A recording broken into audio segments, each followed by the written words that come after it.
Ashley from the Energy Boutique with your energy forecast for Sunday, March 16th. Okay, so the moon is in Libra energy until 5:54 a.m. Eastern Standard Time. We're going to go void. And of course, when the moon is in Libra, we're kind of very indecisive. We're flip-floppy. We're back and forth, up and down. We're trying to stay in the shallow end of things, even though we're being catapulted in the deep end of our thoughts and our emotions. And so when the moon goes void, things get shaky, unstable, and uncertain. And on top of that, being in the Libra energy that kind of is all encompassing around those topics and themes anyways, we're in for a very interesting day because we don't lock into Scorpio energy until 3:31 a.m. Eastern Standard Time, March 17th. So we are in a huge void for almost 24 hours. And of course, we're still very much in this eclipse energy. We just had Mercury retrograde. We have Venus, who rules over this Libra energy that the moon is in, retrograde.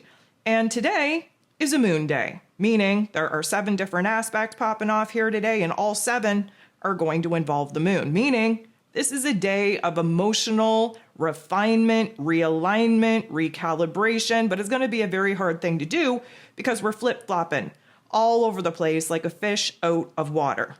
So with that being said, the moon in Libra energy is going to make a positive interaction with Uranus, the Great Awakener, in Taurus energy. Now, Libra energy, Taurus energy, they're both ruled over by Venus. And of course, again, Venus retrograde. So there's a lot going on in our heart space. Uranus, being in this Taurus energy, is trying to open up our mind, trying to give us a different perspective, trying to kind of infuse us with a different mood, a different attitude, to see where it is that we could make a dramatic shift in the way we think, in the way that we're seeing things, in the way that we're operating, to detach and break away from a lot of the old habits, the old routines, the old ways of doing things, the old people, places, and things that, again, we've outgrown, yet we're still desperately holding on to. So the moon and Uranus definitely going to bring in a lot of energy into the central nervous system. If you have to listen to the Ascension forecast that I put out for this week, each and every single day to stay ahead of the Ascension symptoms, definitely go ahead and do that. We're in for a major week here this week. And if you need a little bit more help in the Ascension symptom realm, jump over to my Patreon. We do a day-by-day play-by-play on what all the Ascension symptoms are going to be for the week and what to do about it.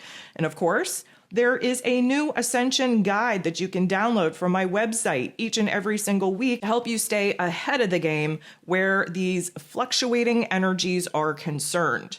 Now, again, Uranus brings in huge amounts of energy. So there's going to be a jitteriness. There's going to be a semi-manic, semi-excited type of energy because we're thinking about the positives. We're thinking about what we could change, what we have the power and control to actually change in this present moment that could lead us into making leaps and bounds, breaking away from the old and again, clearing the space to start building the new.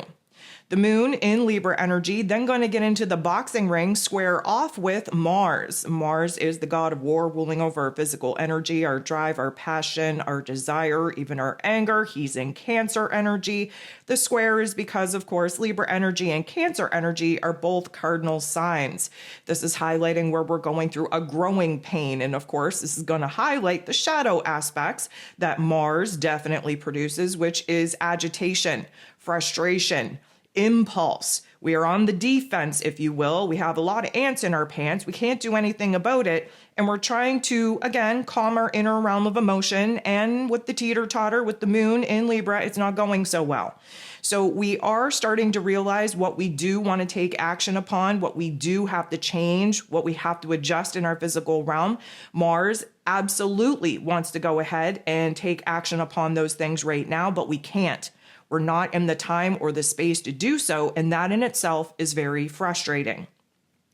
5:54 a.m. Eastern Standard Time, the moon is going void, of course. Again, things get very shaky, very unstable, very uncertain. We're all over the place. And again, with the moon in Libra, we have a tendency to be all over the place to begin with. The moon is then going to directly sit across from Chiron, the wounded healer. So this isn't going to feel good, and it's not supposed to, because of course, an opposition is creating a tension point, showing us where it is that we need to balance. What do we need to balance? We need to balance what we want, what we need, what we desire, individually speaking, with what other people want, what other people need, what other people desire. That's that Libra energy. But even more than that, this is about the review of where it is in relationship dynamics that we've given our power away, where it is that we've had to dim our light, where it is that we've given other people the starring role in the movie that is supposed to be about us, and where it is that we kind of have to create a little bit of an adjustment in those particular energy exchanges in order for us to boss up, to stand in our own power, to stand in our own light, to do what we need to do for thyself first and foremost. The moon is then going to make a very uncomfortable interaction with Saturn, the Lord of Karma, in this Pisces energy. So, of course, this is going to bring a little bit of an oomph, a little bit of a reality check, bitch slap to the face, if you will, because, again, the moon in Libra, even though we're in this void, we're trying to keep things light and fluffy. We don't really want to explore the deeper thoughts or the deeper emotions. We are still in Pisces season. That is a requirement. And Mr. Saturn, the Lord of Karma, over here in the Pisces energy, trying to dissolve the old false belief system, the old perspective, the old ways of doing, the old ways of being.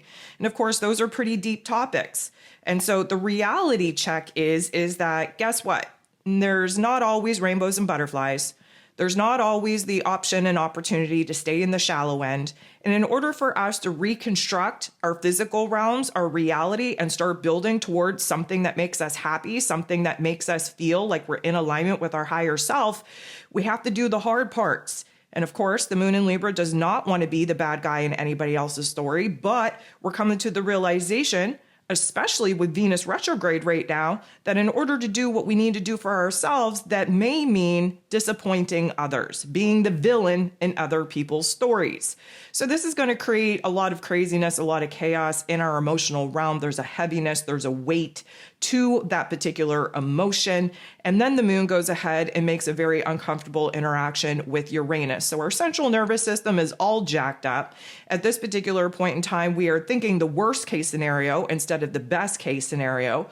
We are coming up with reasons to kind of justify why it is that we need to settle, not do the hard things, not do the right things, where it is that we need to learn to be content with our current situation and circumstance. But that is just a creative way for us to avoid the responsibilities that we know that we need to boss up into.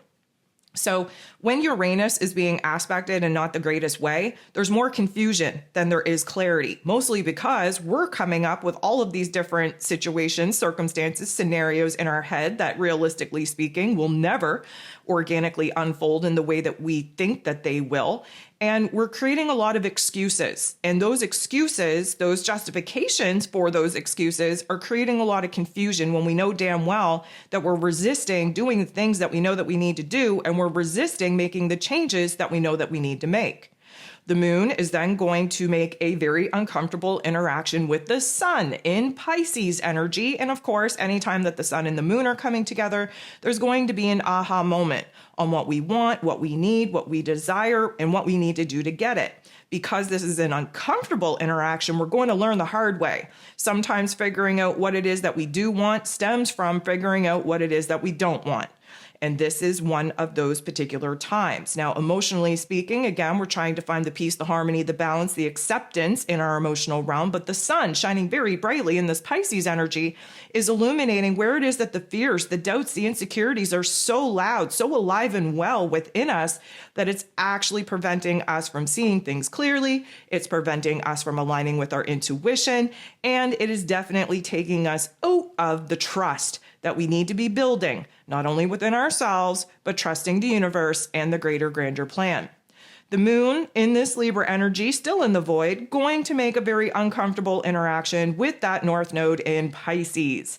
Of course, the North Node is jacked up right now, responsible for the eclipse energies that we're very much into. That North Node is trying to get us to think about the future, trying to get us on the right path, trying to get us in a position of trust, of surrendering to the cosmos. And of course, because this is not the greatest interaction, we're having a hard time seeing the forest past the trees. We're having a hard time thinking about the future. We are so caught up in the roles and responsibilities that we are currently committed and obligated to honor. We are so wrapped up in being basically understanding that we're going to have to cut these obligations, cut these commitments, do what we need to do to free ourselves from the connections, from the attachments to the people, places, and things that are draining us and preventing us from doing what it is that we need to be doing for ourselves. So again, there's almost like this energy where we're coming up with excuses. We're trying to justify why it is that we're going to stay in situations not meant for us. And of course, that is the egoic programming trying to keep us in a state of paralysis. So does it feel good? Absolutely not. Is it supposed to? Well, it's not supposed to feel good because guess what? Human behavior, we don't learn, we don't grow when we're comfortable. And so emotionally speaking, although we know better, we're kind of refusing to do better at this particular moment. And because of that, we're creating a lot more anxiety, a lot more confusion than there actually needs to be.